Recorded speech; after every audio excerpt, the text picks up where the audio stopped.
Es ist 2 Uhr nachts und das Licht in deinem Zimmer ist längst aus. Dein Inventar ist bis auf den letzten Platz voll, die Augen brennen, der Rücken schmerzt und du hast dir eigentlich schon vor knapp 2 Stunden heilig geschworen, nach diesem einen Boss gehe ich wirklich ins Bett. Aber als dieser Boss fällt, der Loot auf den virtuellen Boden kracht und du dich in die Stadt teleportierst, stehst du vor einem noch größeren Problem. Denn ehe du überhaupt eine bewusste Entscheidung treffen kannst, stehst du schon wieder vor dem nächsten Dungeon-Eingang und sagst dir wieder diesen einen toxischen Satz. Nur noch einer. Wenn du dich vielleicht darin wiedererkennst, dann lass dir eine Sache von dieser ominösen Stimme im Internet sagen: Du bist nicht schwach und du bist auch nicht undiszipliniert. Du befindest dich in diesen Momenten einfach in einem System, das mit wirkungsvollen Belohnungsmechaniken arbeitet, die seit Jahrzehnten in Psychologie und Game Design bekannt sind. Die moderne Verhaltensforschung nennt das, was dich hier wach hält, weil es für alles ein Fachwort gibt, auch den sogenannten Reward Prediction Error, also einen Vorhersagefehler der Belohnung.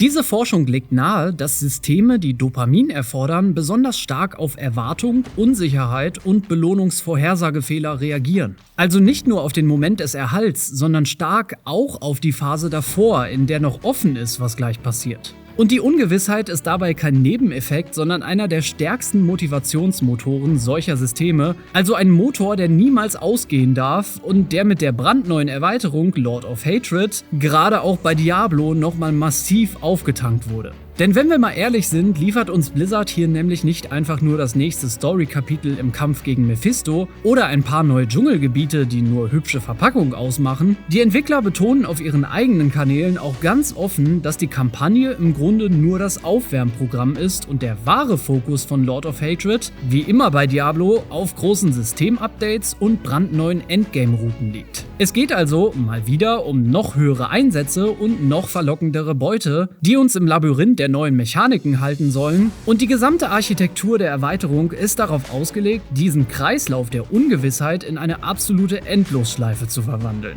Gerade bei Spielen wie Diablo ist das aber auch super effizient, weil wir uns hier gerne einreden, wir würden ein episches Fantasy-Abenteuer im Sanctuario spielen, aber viele der Kernsysteme des Spiels arbeiten mit Mechaniken, die man auch aus Glücksspiel und Verhaltensforschung kennt. Doch wie greifen diese Systeme bei Diablo oder auch anderen Games wirklich in unseren Kopf ein und ist der Drang nach dem nächsten Item wirklich noch Spielspaß oder schon kalkulierte Manipulation? Das alles möchte ich in diesem Video einmal mit euch analysieren. Wir schauen uns also mal an, wie man ein Spiel baut, das unseren freien Willen derart aushebelt, klären auch, was die absolute Illusion des spielerischen Fortschritts wirklich macht und schlüsseln dazu noch ganz genau auf, wie Blizzard mit der neuen Erweiterung Lord of Hatred diese Schleife weiter ausbaut und warum sich diese vielleicht eher wie eine Verlängerung des Loops als wie ein echter Abschluss anfühlt. Bereit?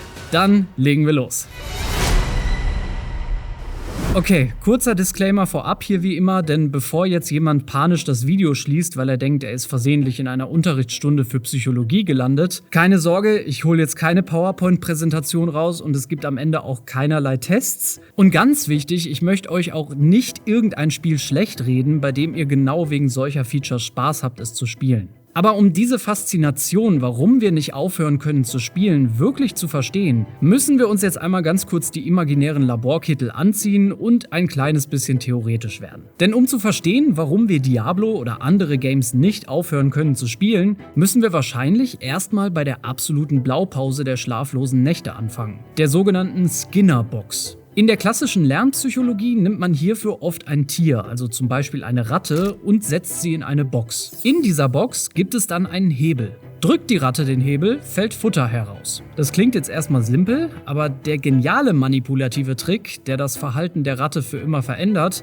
der liegt hier im Detail. Besonders hartnäckiges Verhalten entsteht nämlich oft dann, wenn Belohnungen nicht jedes Mal, sondern variabel und unvorhersehbar auftreten. Wenn die Ratte also weiß, dass immer Futter kommt, dann drückt sie den Hebel nur, wenn sie Hunger hat. Der stärkste Antrieb entsteht hierbei dann erst durch sogenanntes Variable Ratio Reinforcement, also Belohnung nach einer völlig unvorhersehbaren Anzahl von Versuchen. Vielleicht drückst du einmal und bekommst Futter, vielleicht musst du aber auch 100 Mal drücken. Als ich das gehört habe, wusste ich auch, wieso ich meine Mounts bei WoW vielleicht nie bekommen habe, aber die nach jedem Mal Scheitern halt noch mehr wollte. Und das ist auch ein zentraler Grund, warum Glücksspielsysteme so bindend wirken können. Unvorhersehbare Belohnungen machen Verhalten nämlich besonders ausdauernd, weil du halt nie weißt, wann der Jackpot fällt. Also hörst du, wenn du Ausdauer hast und nicht irgendwann umfällst oder selbst den Stecker ziehst, niemals auf, den verdammten Hebel zu ziehen. Dieses Verhalten wird laut Forschung auch Extinction Resistant genannt. Man wird also resistent gegen das Aufhören.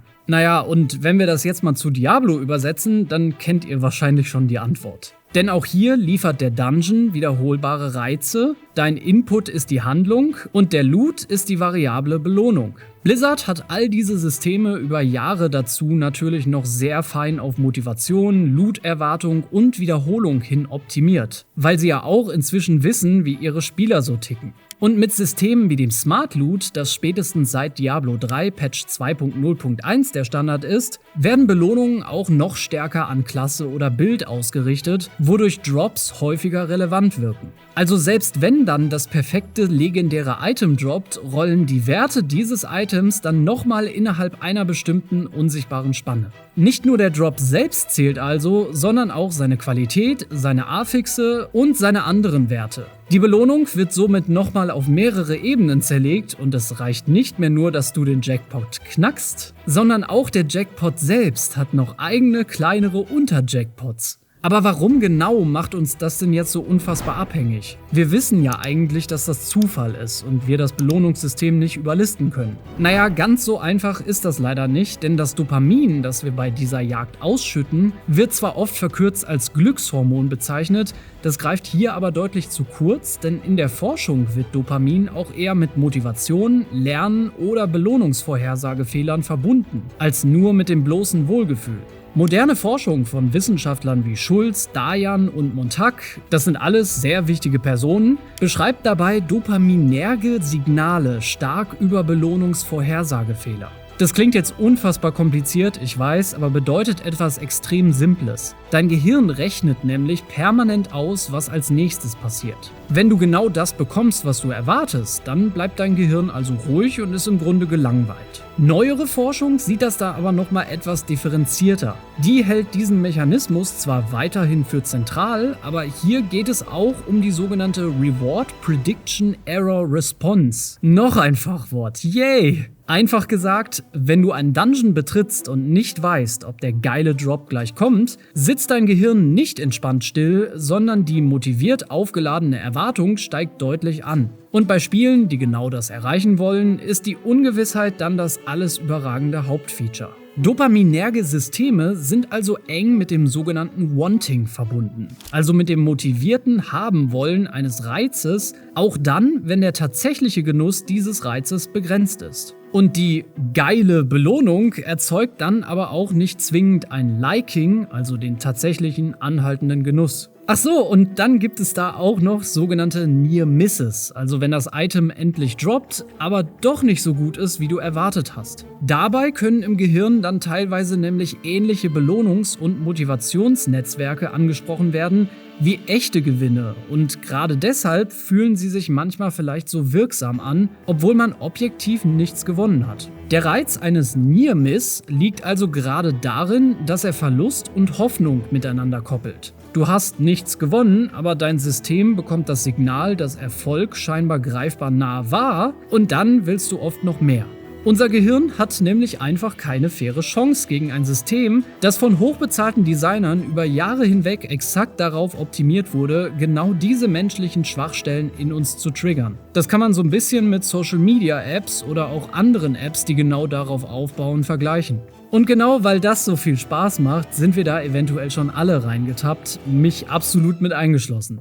Aber was dich um 2 Uhr nachts wirklich wach hält und immer weiter Diablo spielen lässt, sind nicht unbedingt die wartenden Belohnungen, sondern auch dein Fortschritt. Das Loot-Genre hat nämlich noch einen viel mächtigeren und auch viel subtileren Hebel eingebaut, um dich im Käfig zu halten, nämlich die Frage, wie viel deines Fortschritts sich auch wirklich wie Machtgewinn anfühlt und wie viel eher kontrollierte Progression innerhalb eines engen Systems sind. Schauen wir uns mal an, wie das moderne Diablo funktioniert, dann erklärte Blizzard selbst diese Systeme immer wieder extrem offen. Auch im Vorfeld großer Patches wie dem 2.0 PTA. Da wurden in den modernen Systemen nämlich Gegnerstärke und Schwierigkeitsstruktur mehrfach so angepasst, dass Fortschritt oft stärker relativ als absolut wirkt. Monster zeigen ihr Level also nicht mehr direkt an, sondern sie skalieren stattdessen unsichtbar mit der Schwierigkeitsstufe, auf der du spielst. Das bedeutet in der Praxis aber, wenn Schadenszuwächse durch Gegnerskalierung oder höhere Weltstufen teilweise kompensiert werden, sich der Fortschritt deutlich kleiner anfühlen kann, als die neuen Zahlen es vermuten lassen. Du findest nach endlosen Stunden also ein Schwert, das 10% mehr Schaden macht und du freust dich auch riesig, aber wenn du deine neue Macht dann testest, fühlen sich die Gegner exakt gleich oder zumindest ähnlich an.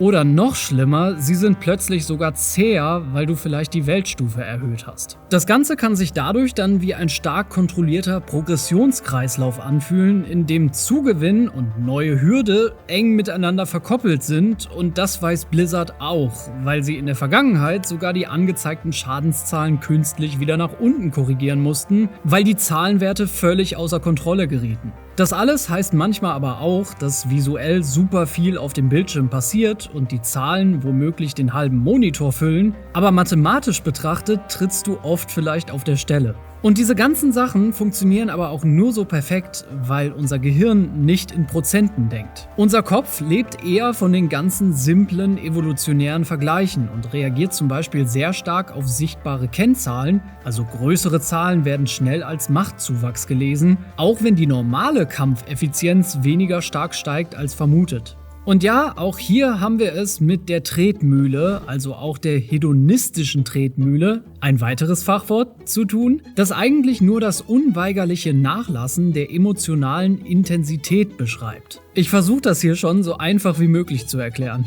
Das erste legendäre Item, das an dem ersten Abend droppt, fühlt sich dann also an wie ein verdammter Lottogewinn, aber das 100. legendäre Item an Tag 10 klickst du nur noch genervt weg, ohne es richtig anzusehen. Und das ist völlig normal, denn mit der Zeit stumpft der Reiz wiederholbarer Belohnungen halt ab. Und was anfangs euphorisch wirkt, fühlt sich später schneller normal an. Und du kommst nur deshalb nirgendwo mal richtig an, weil Live-Service-Systeme strukturell eben davon profitieren, Spieler immer wieder mit neuen Zielen, Seasons und Optimierungspfaden zurückzuholen. Das heißt also, wenn du ankommst, dann loggst du dich aus. Und wenn du dich ausloggst, dann hört das Spiel auf, gut zu sein. Also aus Entwicklersicht. Gerade Diablo ist deshalb schon lange kein Spiel mehr, das man einfach durchspielt, den Abspann genießt und es dann befriedigt in den virtuellen Schrank stellt. Es ist eben mittlerweile ein klassisches Games-as-a-Service-Modell, also ein Live-Service-System, das regelmäßig neuen Content, neue Ziele und neue Gründe zum Wiedereinsteigen braucht, um langfristig Bindung aufrechtzuerhalten.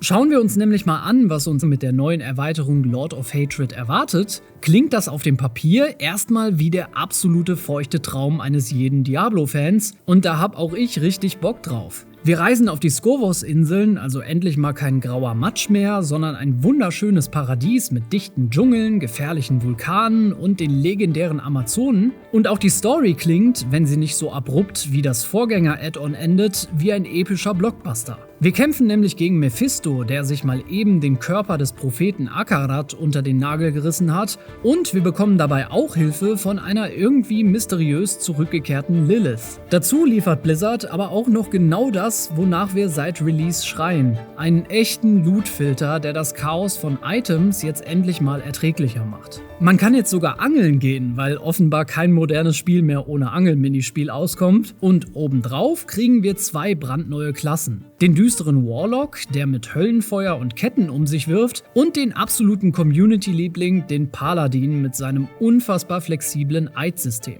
Das alles klingt nach einem gigantischen, spaßigen Abenteuer, und das wird es auch. Aber wenn wir kurz nochmal die Hype-Brille abnehmen und nüchtern auf diese neuen Mechaniken schauen, dann sehen wir das Geniale an diesem Update. Blizzard baut uns hier, weil sie Geld verdienen wollen, natürlich auch keinen Ausgang aus der Suchtspirale, sondern sie bauen uns einfach ein brandneues, noch besseres Hamsterrad, und wir freuen uns sogar noch darüber, dass wir einsteigen dürfen. Das fängt schon mit den neuen Kriegsplänen oder auch Warplans an. Hier levelst du im Endgame nämlich einen komplett eigenen zusätzlichen Skillbaum, in dem du dir eine eine eigene Playlist aus 5 Aktivitäten zusammenbaust, um Monster-Spawns und Loot anzupassen. Oder das neue Talisman-System, das Charms und alte Set-Boni zurückbringt. Sogar der legendäre Horadim-Würfel aus Diablo 2 feiert sein Comeback, um uns noch tiefer ins Crafting-Menü zu saugen, und ganz nebenbei werden die Talentbäume aller Alterklassen mal eben massiv aufgebläht. Das ist, also mal ganz nüchtern betrachtet, auch Game Design in absoluter Bestform.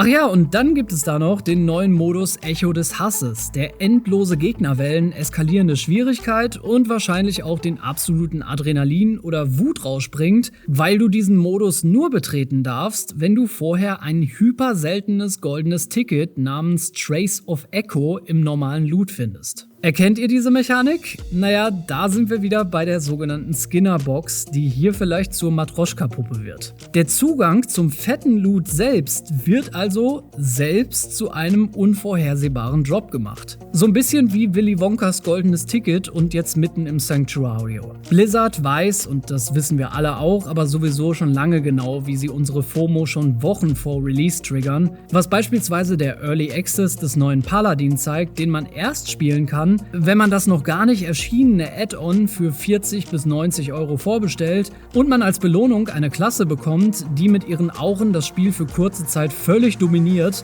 dann zwar genervt wird, aber teilweise immer noch hohe Schadenszahlen raushaut. Ist das also vielleicht Pay-to-Play Early mit absichtlicher Power? Das wird man nie beweisen können. Wenn Blizzard aber diese neuen Endgame-Aktivitäten, goldenen Tickets oder auch den Horadim-Würfel einbaut, dann erfüllen diese Systeme mehrere Funktionen gleichzeitig.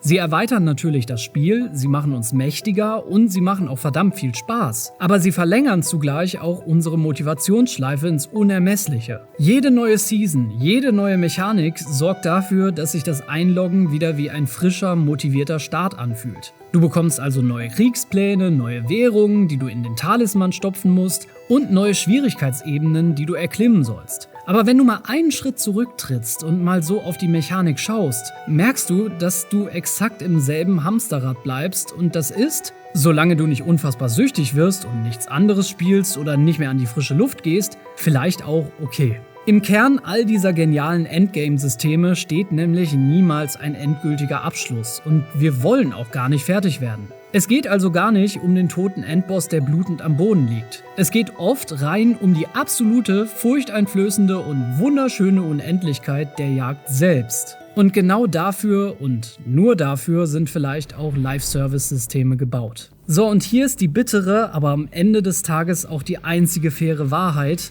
Diese gezielte motivationale Gestaltung ist nicht automatisch böse, aber sie ist auch nicht neutral. Es ist schlichtweg brillantes Handwerk, das einfach in die richtigen Hände gelegt werden muss. Die Entwickler nutzen zwar bekannte Prinzipien aus Motivationspsychologie, variabler Belohnung und Erwartungssteuerung sehr wirksam, um langfristige Belohnung zu erzeugen, und sie haben auch Elemente aus Glücksspiellogiken, Beutejagd und Live-Service-Retention in ein Fantasy-Action-RPG integriert. Aber am Ende ist es, solange man nach dem Kauf nicht noch unendlich Mikrotransaktionen tätigt und sein eigenes Leben nicht vergisst, immer noch ein Spiel, welches Spaß machen soll.